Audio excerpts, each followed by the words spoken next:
ನಾನು ಇದಕ್ಕೆ ಅಲ್ಲ.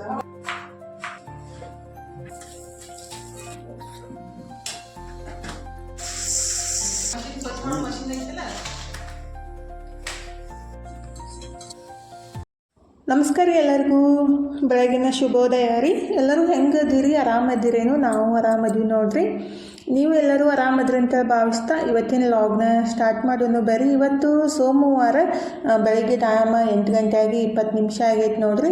ನಾನು ಎಲ್ಲ ಕೆಲಸ ಮುಗಿಸಿ ಜಳಕ ಮಾಡಿ ದೇವ್ರಿಗೆ ನಮಸ್ಕಾರ ಮಾಡಾಕಂತೀನಿ. ಇನ್ನು ದೇವ್ರಿಗೆ ನಮಸ್ಕಾರ ಮಾಡಿಬಿಟ್ಟು ನಾಷ್ಟಕ್ಕೆ ಚಪಾತಿ ಪಲ್ಯ ಮಾಡ್ಬೇಕಂದೈತ್ರಿ. ನಿನ್ನೆ ರಾತ್ರಿನೂ ಬರೀ ಅದು ಇದು ತಿನ್ನೋದಾಗೈತಿ. ಚಪಾತಿ ಪಲ್ಯ ತಿಂದ್ರೇ ಹೊಟ್ಟೆ ತುಂಬ್ದಂಗೆ ಆಗೋದ್ರಿ. ಬರೀ ನಾವು ಅನ್ನ ಆಗಲಿ ಏನಾದರೂ ಹೊರಗಡೆದ್ದು ಆಗಲಿ ಮತ್ತು ಮನ್ಯಾಗ ಮ್ಯಾಗಿ ನೂಡಲ್ಸ್ ಆ ಥರ ತಿಂದರೆ ಹೊಟ್ಟೆ ತುಂಬ್ದಂಗೆ ಅನ್ಸಂಗಿಲ್ಲ. ಅದಕ್ಕಾಗಿ ಇವತ್ತು ಬೆಳಗ್ಗೆ ಎದ್ದು ಕೂಡಲೇ ಚಪಾತಿ ಪಲ್ಯ ಮಾಡಬೇಕಂತ ಅಂದ್ಕೊಂಡಿದ್ದೀನಿ ನೋಡ್ರಿ. ಹಿಟ್ಟು ಕಲಸಿಡಾಕಂತೀನಿ. ನನ್ನ ಮಗಳಿಗೆ ಚಪಾತಿ ಪಲ್ಯ ಮತ್ತು ರೊಟ್ಟಿ ಮಾಡ್ತಂದ್ರೆ ಸ್ವಲ್ಪ ಕಷ್ಟನೇ ಅಂತ ಅನ್ಸುತ್ತೆ. ಬರೀ ಅದು ಇದು ತಿನ್ಬೇಕಂತ ಅನ್ಸುತ್ತೆ. ಆದರೆ ಅದು ಇದು ತಿಂದರೆ ಹೊಟ್ಟೆ ತುಂಬಂಗಿಲ್ಲ ಅಲ್ರಿ. ಅದಕ್ಕಾಗಿ ನಮ್ಮ ಮನೆಯವ್ರಿಗೆ ಚಪಾತಿ ಪಲ್ಯ ಇದ್ರೇ ಜಾಸ್ತಿ ಇಷ್ಟ ಆಗೋದು. ಬರೀ ಅನ್ನ ಮಾಡಿಬಿಟ್ರು ಚಪಾತಿ ಮಾಡಿಲ್ಲ ರೊಟ್ಟಿ ಮಾಡಿಲ್ಲ ಅಂತಾರೋ. ಅದಕ್ಕಾಗಿ ಈಗ ಬೆಳಗ್ಗೆನೇ ಮಾಡಿಬಿಟ್ರೆ ಆಯಿತು, ಮಧ್ಯಾಹ್ನ ಆಗುತ್ತೆ. ಮತ್ತು ಬೆಳಗ್ಗೆ ಚಪಾತಿ ಪಲ್ಯ ಮಾಡಿಬಿಟ್ರೆ ಮಧ್ಯಾಹ್ನ ಅಡುಗೆ ಮಾಡೋ ಟೆನ್ಷನ್ನೂ ಇರೋಂಗಿಲ್ಲ ರೀ. ಹಾಗಾಗಿ ಇದ್ರೆ ಹಿಟ್ಟು ಕಲಸಿಟ್ಟು ಬದ್ನಿಕಾಯಿ ಪಲ್ಯ ಮಾಡ್ಬೇಕಂತ ನಾಕಂತೀನಿ.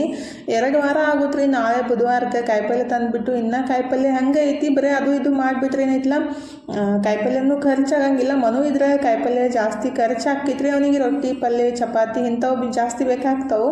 ಈಗ ತನ್ನೊಂದ್ಸಲ ನಾವು ಭೀ ಬರೀ ಅದು ಇದು ತಿಂದನೇ ಕೊಡೋದಾಗೈತಿ. ಅದಕ್ಕಾಗಿ ಇವತ್ತು ಬದ್ನಿಕಾಯಿ ಪಲ್ಯ ಚಪಾತಿ ಮಾಡೋದಂತ ಹಿಟ್ಟು ಕಲಸಿಡಾಕಂತೀನಿ ನೋಡ್ರಿ. ನನ್ನ ಮಗಳಿಗೆ ಬದ್ನಿಕಾಯಿ ಪಲ್ಯನೂ ಇಷ್ಟ ಆಗಂಗಿಲ್ಲ. ಆದ್ರೂ ಇವತ್ತು ತಿನ್ನಬೇಕಂತ ಕಂಡೀಷನ್ ಹಾಕ್ಬಿಟ್ಟು ಬದ್ನಿಕಾಯಿ ಪಲ್ಯ ಚಪಾತಿ ಮಾಡೋದಂತ ಫಸ್ಟಿಗೆ ಹಿಟ್ಟು ಕಲಸಿಟ್ಬಿಟ್ಟು ಇನ್ನು ಬದ್ನಿಕಾಯಿ ಕಟ್ ಮಾಡಾಕಂತೀನಿ ನೋಡ್ರಿ. ನಮ್ಮ ಉತ್ತರ ಕರ್ನಾಟಕದ ಫೇಮಸ್ ಪಲ್ಯ ಬದ್ನಿಕಾಯಿ ಪಲ್ಯ ರೀ.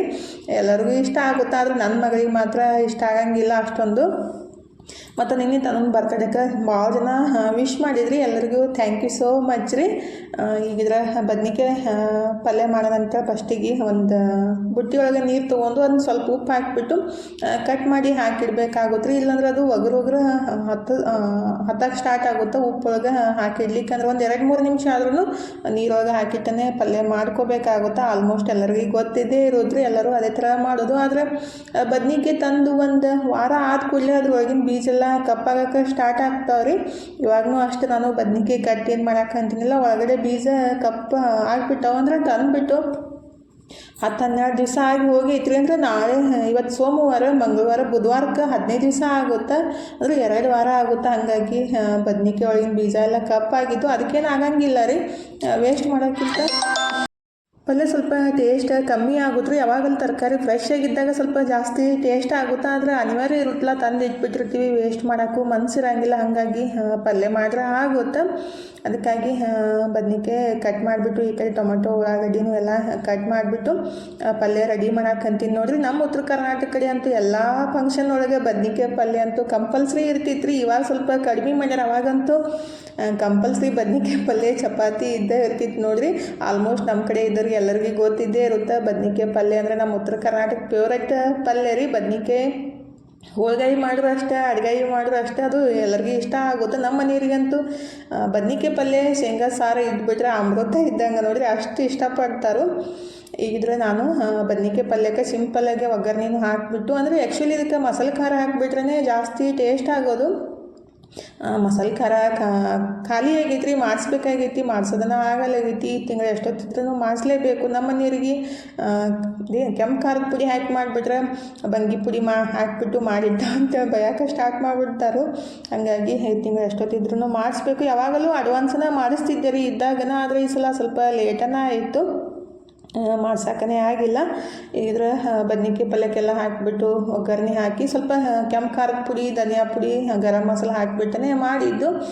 ಮಸಾಲೆ ಖಾರ ಇಲ್ಲ ಅಂತೇಳಿ ಲಾಸ್ಟಿಗೆ ಸ್ವಲ್ಪ ಖಾರ ಪುಡಿ ಮತ್ತು ಶೇಂಗಾ ಪುಡಿ ಹಾಕಿ ಮಾಡಬೇಕಾಗುತ್ತೆ ರೀ. ಖಾರ ಪುಡಿ ಅಷ್ಟೊಂದು ಇಷ್ಟಪಡಂಗಿಲ್ಲ, ನಾನು ಜಾಸ್ತಿ ಮಾಡಿ ಇಡಂಗಿಲ್ಲ ರೀ. ಜಾಸ್ತಿ ಮಾಡಿ ಇಟ್ಬಿಟ್ರೆ ಅದು ಕೈ ಆಗುತ್ತಂತೇಳಿ, ಅಂದರೆ ಕೌಂಟ್ ಥರ ಆಗುತ್ತಂತೇಳಿ ಮಾಡೋಕ್ಕನೇ ಆಗಂಗಿಲ್ಲ.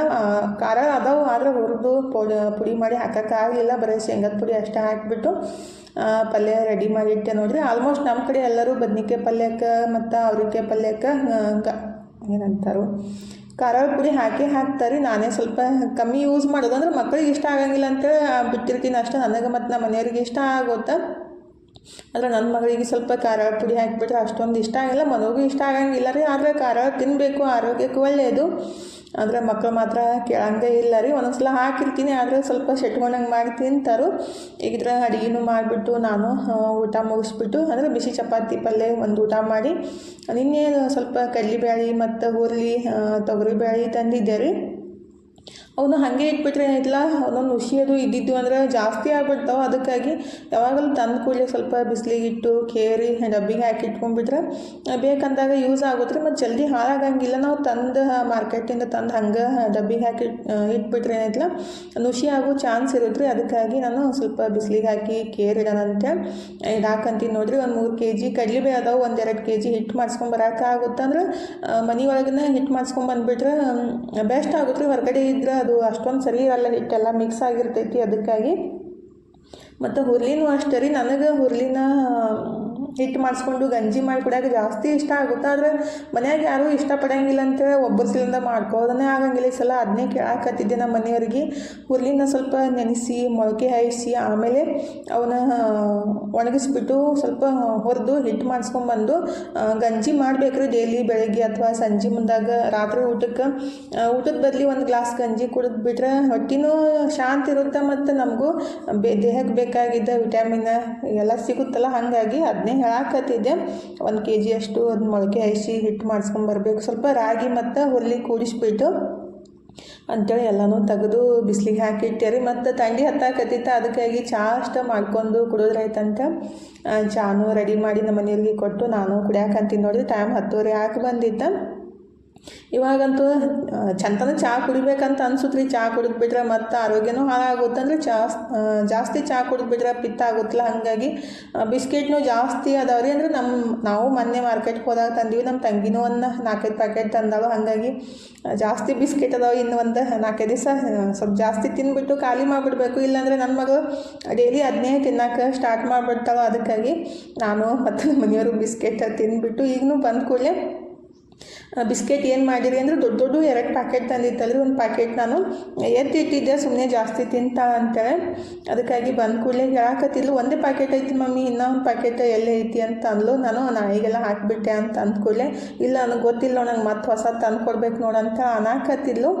ಇಲ್ಲ ಎಲ್ಲ ಹಾಕಿಬಿಟ್ಟಿದ್ದೀನಿ, ಏನು ಮಾಡಂತ ಅನ್ನಾಕತ್ತಿದ್ದೆ. ಅವ್ರ ಪಪ್ಪಾಗೆ ಹೋಗಿ ಕೇಳಿದ್ಲು. ಮತ್ತು ಅವ್ರ ಪಪ್ಪ ತೆಗೆದಿಟ್ಟಾಳಮ್ಮ ಅಂತ ಅಂದ ಕೂಡಲೇ ಸುಮ್ಮನೆ ಆದ್ಲು. ಈಗ ನೋಡ್ರಿ ನಾನು ತನಗಿದ್ರೆ ಸ್ನ್ಯಾಕ್ಸ್ ರೆಡಿ ಮಾಡಿ ಕೊಡಾಕಂತೀನಿ. ಒಂದು ರೀಲ್ ನೋಡ್ತಾ ಇದ್ವಿ ನಾನು ತನೂ ಕೂಡೇನೆ. ಅಲ್ಲಿ ಆಲೂ ಮತ್ತು ಬಟಾಣಿ ಕಟ್ಲಿಟ್ ಮಾಡಿದ್ರು. ಅದನ್ನೇ ಮಾಡ್ರಿ ಮಮ್ಮಿ ಅಂತ ಅನ್ನಕತ್ತಿದ್ಲು. ಅದಕ್ಕಾಗಿ ಅದೇ ರೆಡಿ ಮಾಡಾಕಂತೀನಿ ನೋಡ್ರಿ. ಸ್ವಲ್ಪ ಹುರುಳಿನೂ ನೆನ್ಸೋಣಂತೇಳಿ ಬಿಸಿನೀರನ್ನು ಅಂದ್ರೆ ಸ್ವಲ್ಪ ಉಗುರು ಬೆಚ್ಚಗೆ ನೀರೊಳಗೆ ಹುರುಳಿ ಆಗಲಿ ಯಾವುದೇ ಕಾಳು ನೆನೆಸ್ಬಿಟ್ರಿ ತಂಡ್ಯಾಗ್ರಿ ಜಲ್ದಿ ನೆನಿತಾವು. ಅಂದ್ರೆ ಜಾಸ್ತಿ ತಣ್ಣಗಾಗ್ಬಿಟ್ಟಿರ್ತಾವಲ್ಲ, ಬೇಸಿಗೆಗಾದ್ರೆ ಅದೇ ನಾರ್ಮಲ್ ನೀರೊಳಗೆ ನೆನೆಸ್ಬೋದು. ಆದರೆ ಈಗ ಥಂಡಿ ಒಳಗೆ ಸ್ವಲ್ಪ ಉಗುರು ಬೆಚ್ಚಗೆ ನೀರು ಮಾಡಿಬಿಟ್ಟು ನೆನೆಸ್ಬೇಕಾಗುತ್ತೆ. ಅದಕ್ಕಾಗಿ ಸ್ವಲ್ಪ ಸಾಂಬಾರು ಅಥವಾ ಪಲ್ಯ ಮಾಡೋಕ್ಕೆ ಬರುತ್ತಂತ ಹುರುಳಿ ಕಾಳು ನೆನೆಸಿಟ್ಟೆ ರೀ.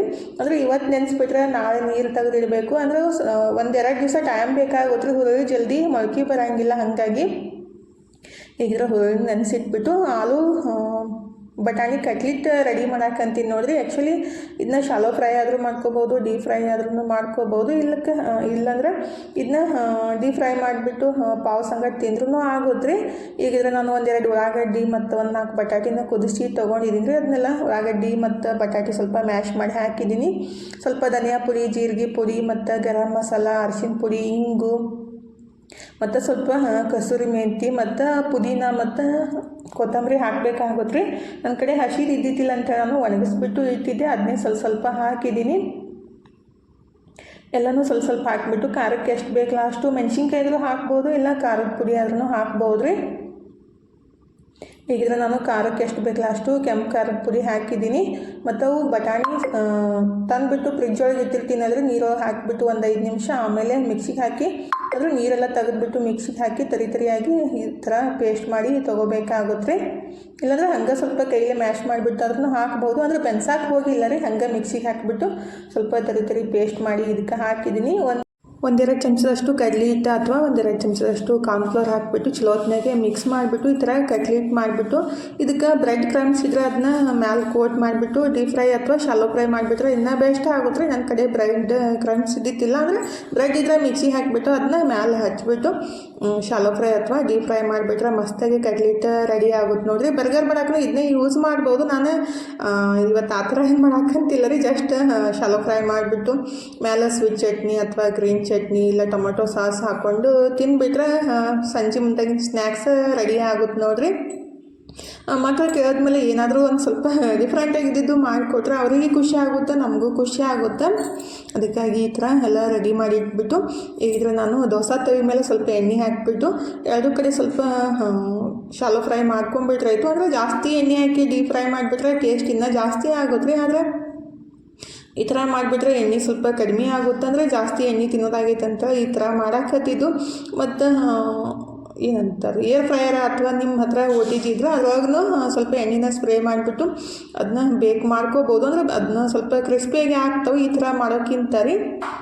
ಅದ್ರೊಳಗಾದರೆ ಇನ್ನಷ್ಟು ಕಡಿಮೆ ಎಣ್ಣೆ ಹಿಡಿಯುತ್ತೆ. ಅದಕ್ಕಾಗಿ ಇಲ್ಲಾಂದರೆ ಈ ಥರ ನಂತರ ತೆವಿ ಮೇಲೆ ಸ್ವಲ್ಪ ಎಣ್ಣೆ ಹಾಕಿಬಿಟ್ಟು ಎರಡು ಸೈಡ್ ಚಲೋತ್ನಾಗಿ ಬೆನ್ಸ್ಕೊಂಡ್ಬಿಟ್ರಾಯ್ತು. ಮಸ್ತಾಗೆ ಕಟ್ಲೆಟ್ ರೆಡಿ ಆಗ್ತಾವೆ. ಇದನ್ನ ಬ್ರೆಡ್ ಸಂಗಟ ಆದರೂ ತಿನ್ಬೋದು, ಹಂಗಾದರೂ ತಿನ್ಬೋದು.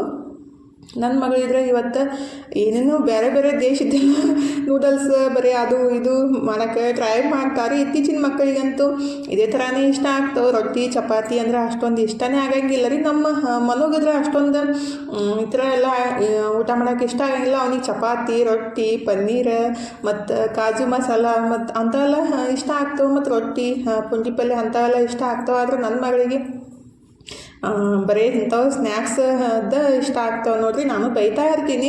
ಮನೆಯೊಬ್ಬರು ಸಿಸ್ಟ್ರು ಹೇಳಿದರು ಜಾಸ್ತಿ ಕರೆದದ್ದು ಕೊಡಬೇಡ್ರಿ ಅಂತೇಳಿ. ಆದ್ರೂ ಕೇಳಂಗಿಲ್ಲ ರೀ. ಅವ್ರಿಗೆ ಏನು ಇಷ್ಟಲ್ಲ ಅದನ್ನೇ ತಿನ್ನೋಕೆ ಇಷ್ಟಪಡ್ತಾರೆ. ಇಲ್ಲಾಂದ್ರೆ ರೊಟ್ಟಿ ಮಾಡಿದ ತಕ್ಷಣ ಊಟನೇ ಒಲ್ಲ ಅಂತ ಹಂಗೆ ಕುಂತು ಬಿಡೋದು, ಆ ಥರ ಮಾಡೋಕೆ ಸ್ಟಾರ್ಟ್ ಮಾಡಿಬಿಡ್ತಾವೆ. ಹಾಗಾಗಿ ಆಕಿನ ಸಲ ನಾವು ಭೀ ಬರೀ ಇಂಥದ್ದು ತಿನ್ನೋದಾಗ್ಬಿಟ್ಟೈತಿ.